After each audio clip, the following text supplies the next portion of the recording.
Iban por el camino subiendo a Jerusalén, y Jesús iba adelante y ellos se asombraron y le seguían con miedo. Entonces, volviendo a tomar a los 12 aparte, les comenzó a decir las cosas que le habían de acontecer. He aquí subimos a Jerusalén y el Hijo del Hombre será entregado a los principales sacerdotes y a los escribas, y le condenarán a muerte y le entregarán a los gentiles y le escarnecerán, le azotarán y escupirán en él y le matarán, hasta el tercer día resucitará. Entonces Jacobo y Juan, hijos de Zebedeo, se le acercaron diciendo: Maestro, querríamos que nos hagas lo que pidiéremos. Y él les dijo: ¿Qué queréis que os haga? Ellos le dijeron: concédenos que en tu gloria nos sentemos el uno a tu derecha y el otro a tu izquierda. Entonces Jesús les dijo: ¿no sabéis lo que pedís? ¿Podéis beber del vaso que yo bebo, o ser bautizado con el bautismo con que yo soy bautizado?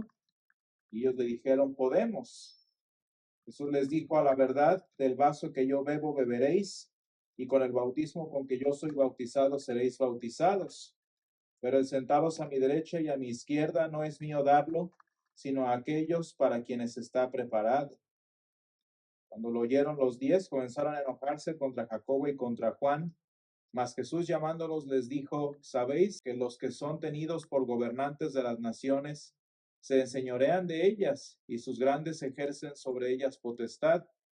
Pero no será así entre vosotros, sino que el que quiera hacerse grande entre vosotros será vuestro servidor, y el que de vosotros quiera ser el primero será el siervo de todos. Porque el Hijo del Hombre no vino para ser servido, sino para servir y para dar su vida en rescate por muchos. Señor, esta es tu palabra y tu palabra es verdad. Santifícanos en tu verdad, te lo pedimos. Amén.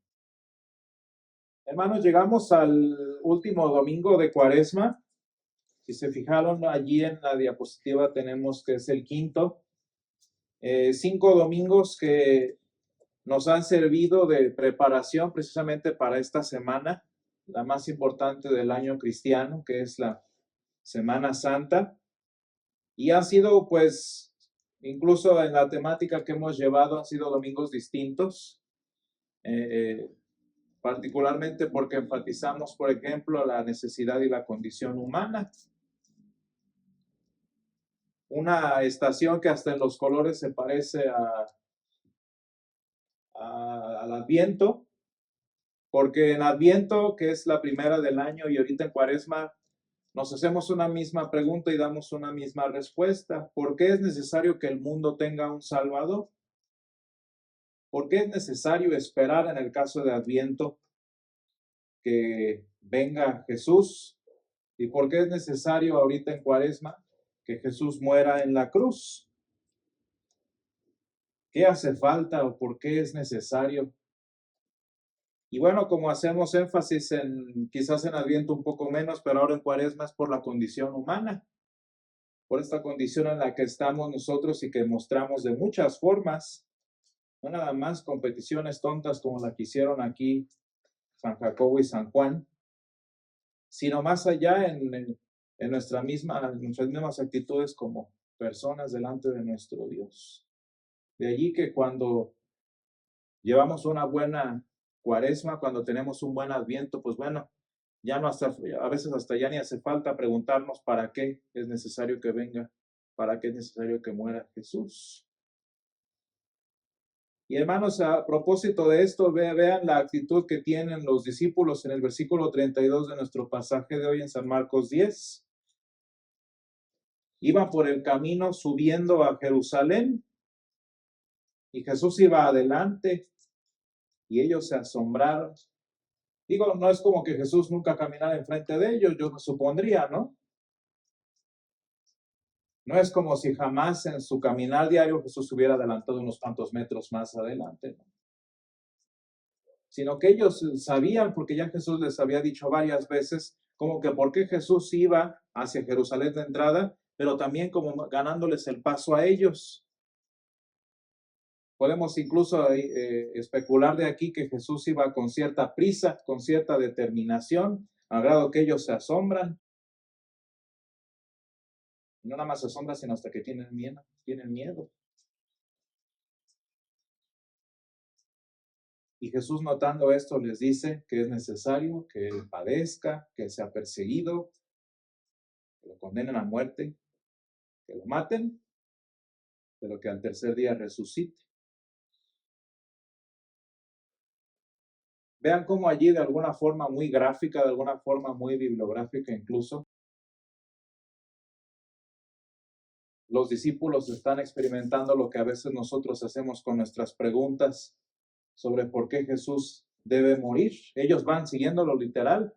Ellos van caminando atrás de él y ya sienten, ellos ya ven lo que está sucediendo, no porque conocieran el futuro, sino porque ven cómo está Jerusalén, ven cómo está el ambiente, la emoción en torno a Jesús, y Jesús va con toda prisa para el lugar en donde lo van a matar.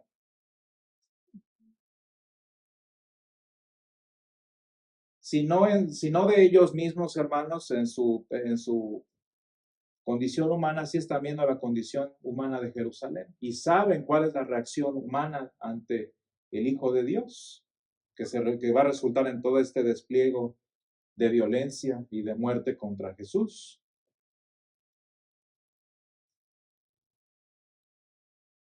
Y lo interesante, hermanos, es que, pues, uno puede interpretar muchas cosas, ¿no? Que si era porque ya veían el fin, que si era porque incluso creyendo mucho en ambos, porque ellos creían más en la resurrección que en el sufrimiento en sí. Pero haya sido la motivación que hayan tenido Jacobo y Juan, a final de cuentas es una petición tonta. Y tonta en muchos sentidos.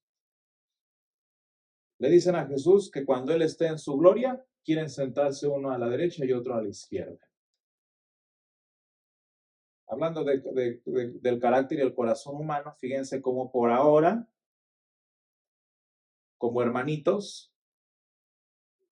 se contentaban con estar uno a un lado y otro al otro, pero les puedo garantizar que, habiéndose dado el momento, se habrían peleado entre quién iba a la derecha y quién iba a la izquierda. Pero bueno, la humanidad nuestra a veces se muestra muy obvia, a veces se muestra muy armoniosa, ¿no? El punto es que quieren eso. Antes de irnos a otro problema, el problema de ahorita es que queremos sentarnos uno a tu derecha y otro a tu izquierda. ¿Dónde? Bueno, pues en la gloria, ¿no? De Jesús. Y Jesús le responde, hermanos, con una respuesta en muchos sentidos.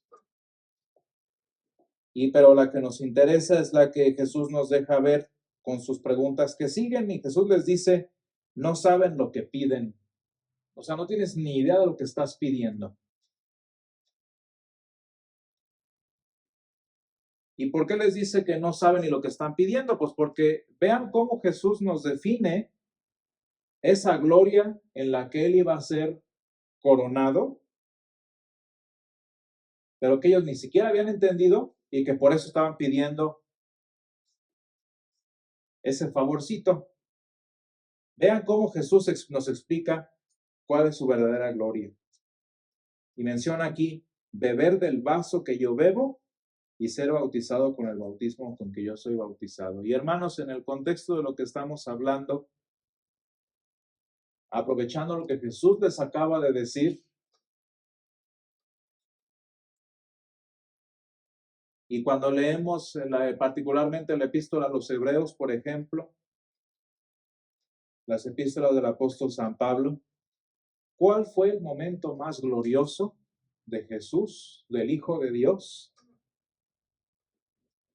¿Cuál fue la verdadera gloria que el Hijo del Hombre tuvo en ese tiempo y tuvo por siempre? Hermanos, por alguna razón nosotros en el altar no tenemos una imagen de Jesús resucitado, por así decir.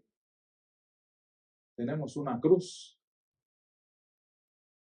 Y es que, hermanos, la gloria de Jesús, el momento más glorioso de este maestro, iba a ser cuando estuviera crucificado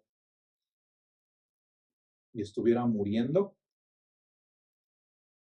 en agonía, en desesperación, en absoluto dolor por cada uno de nosotros. Y hermanos, ¿se dan cuenta por qué dije que el favor de los hermanos era medio tonta? ¿Qué es lo que estaban pidiendo, hermanos? Si hubieran conocido las cosas, lo que estaban pidiendo, Jesús, déjanos ser crucificados, uno a tu derecha y otro a tu izquierda. Si ni estuvieron allí con él, ya mero iban a querer tomar el lugar que Jesús les hubiera. Imagínense si Jesús le dice, ok, ándale. Si ni siquiera estuvieron allí en la noche, se hubieran quedado vacíos sus tronos, ¿no? Y qué interesante, hermanos, que esos tronos al lado de Jesús ya estaban ocupados. Uno por un incrédulo y otro por un creyente. Pero ya estaban ocupados esos tronos, así que les iban a tocar los de al lado quizás. Y hermanos, ¿cuál es el problema de esto? Aparte de pues, mostrar nuestra ignorancia humana. ¿De eso quieres? Ándale. ¿Quieres esa gloria? ¿Quieres esta copa? ¿Quieres este bautismo de muerte que me va a tocar? Ándale. ¿Qué querían ellos, hermanos? ¿Cuál es el problema de este pasaje en general? Que ellos obviamente no se están refiriendo a morir en la gloria de Jesús como nuestro Salvador, sino como cuál, como la del Hijo de Dios, bien a gusto, bien glorificado, bien sentadito en un trono bien cómodo en el cielo. Y es que eso es lo que queremos, hermanos. Queremos estar en el reflector del que ustedes quieran. El punto es que sea un reflector. Y fíjense, no nada más eran ellos fueron los que abrieron la boca. ¿Por qué creen que se enojaron los otros 10? Pues porque también querían lo mismo, pero por cobardes nunca habían pedido nada, pero querían exactamente lo mismo. Les digo, todos somos iguales, ¿no? El problema aquí, hermanos, no es nada más eso que les decía, que Jesús les dice, no sabes ni qué estás pidiendo porque mi momento más glorioso va a ser en la cruz. Y eso obviamente no es a lo que te refieres, ¿verdad, Jacobo y Juan? Ellos querían estar sentados en el trono de la gloria al lado de Jesús. Qué interesante, ¿no? ¿Por qué, hermanos? Pues porque de alguna u otra forma posiblemente creían que se lo merecían. Y pónganle que si no por mérito propio, por ser amigos de Jesús. Y hermanos, yo les preguntaría, ¿no es un acto de arrogancia increíble pedirle ese favor a Jesús? ¿Cómo te atreves a pedirle, a sentirte siquiera digno de estar a su lado? Bueno, pues ¿quién eres? ¿Se acuerdan que Jesús menciona el hombre más grande de la historia que fue San Juan Bautista? Dijo San Juan, yo ni soy digno de desatarle la cinta de la correa de la sandalia. Y estos pidiéndole estar a su lado como si fueran los más fieles y los más grandes de los apóstoles. Digo, en su momento San Juan y Jacobo iban a hacerlo, pero en su momento no allí.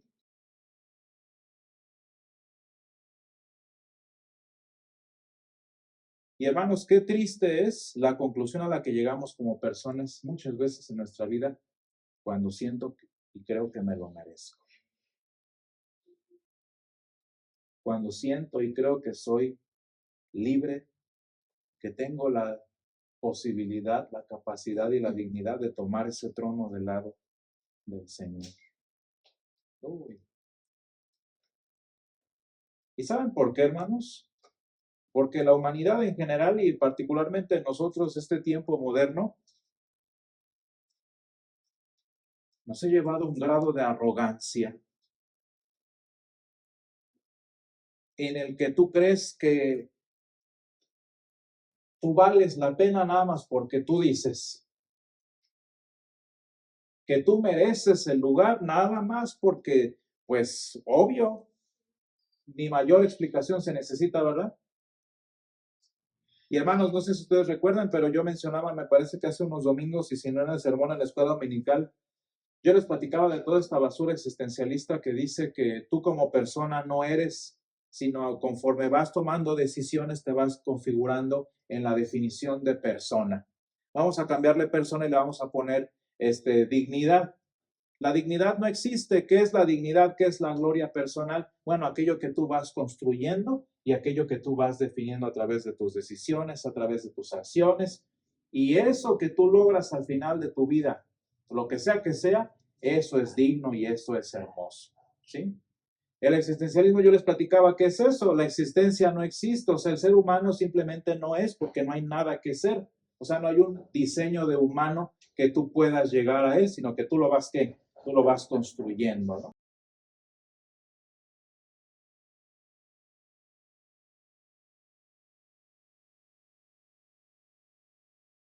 Tú lo vas diseñando.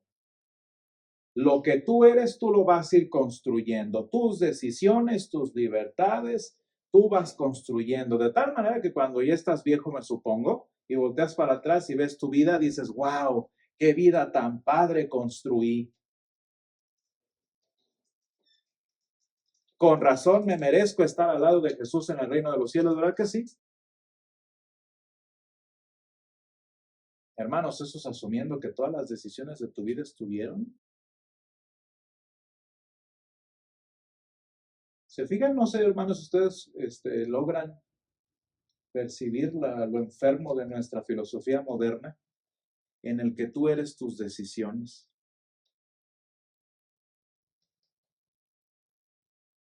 ¿De verdad eres tus decisiones?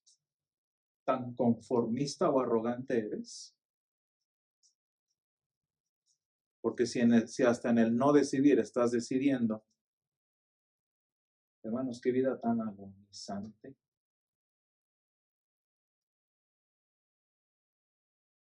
¿Por qué creen que la gente prefiere perderse en vicios? Porque se dan cuenta que sus decisiones y que la vida que han llevado ha sido una porquería.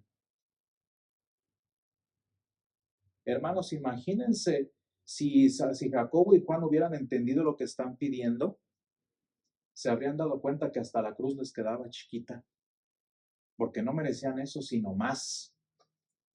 Si ellos hubieran comprendido lo que de verdad merecían, como para ese mérito que ellos tenían, como para ellos, según ellos, ponerse al lado de Jesús, ¿qué es lo que hubieran merecido sus acciones? Uy, hermanos, la cruz se queda chiquita. ¿De verdad vas a vivir con base en lo que mereces? Qué tontas son las personas cuando dicen, ay, es que no me lo merecía, o él no se lo merecía. Lo que sea que le haya pasado, claro que no se merecía eso, se merecía algo peor. Hermanos, qué triste es llevar una vida en donde todo depende de mis decisiones y todo estoy en lo que yo hago. Y vean cómo Jesús termina, hermanos, esta conversación con los discípulos, llevándolos a un tema que se llama el servicio. ¿Por qué, hermanos? Pues porque en el servicio, de alguna forma muy básica y muy sencilla, dejas de pensar en ti.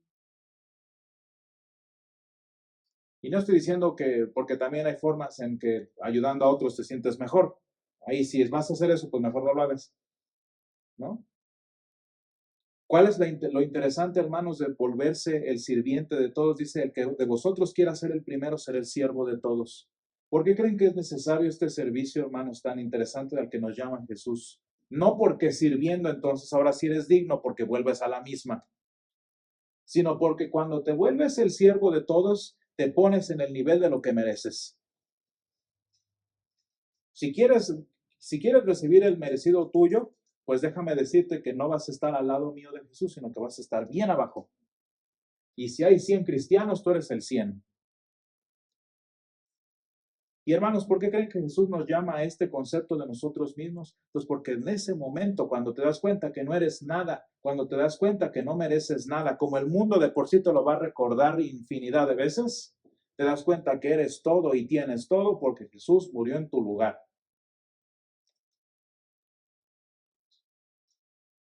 Hermanos, el mundo se encarga de recordarnos lo terribles que son nuestras decisiones y lo miserables que son nuestras acciones. Eso de por sí. Y el que no, o es arrogante o es ignorante. Pero hermanos, el Señor nos lleva a esa misma condición, ese mismo punto en el que te das cuenta que no mereces nada. ¿Por qué? Para que te acuerdes por qué Él iba a Jerusalén con tanta prisa.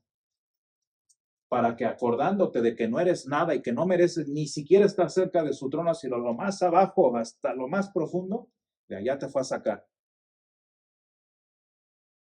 Y de allá te fue a enaltecer. Y hermano, qué bonito que uno de esos dos ladrones, monstruos sociales, igual que Juan y Jacobo, que murieron verdaderamente al lado de Jesús, en esos tronitos que estaban dispuestos al lado de Jesús en el Gólgota, uno de ellos sí fue glorificado en la parte más inmunda y más miserable de su existencia. Y Jesús le dijo, hoy mismo estarás conmigo en el paraíso. Gracias, Señor, te damos porque tú eres bueno y porque estás con nosotros. Gracias, Señor, porque tu palabra nos muestra, al igual que muchas veces el mundo, la inmundicia de nuestras decisiones. Ayúdanos, Padre, a ver con ojos tuyos la verdadera condición nuestra, lo que merecen nuestras acciones, Señor, antes de que el mundo nos lo recuerde, Señor.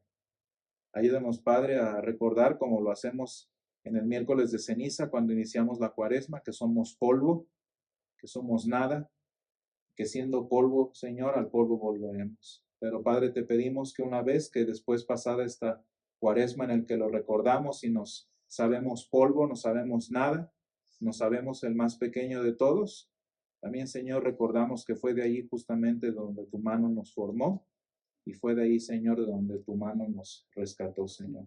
Ayúdanos a volvernos nada, ayúdanos a volvernos el más pequeño, ayúdanos a volvernos el más siervo, Señor, para saber que de allí tú nos glorificarás como lo hiciste con aquel ladrón y como eventualmente también lo hiciste con tus discípulos. Todo esto te lo pedimos, Señor, en el nombre de Jesús. Amén.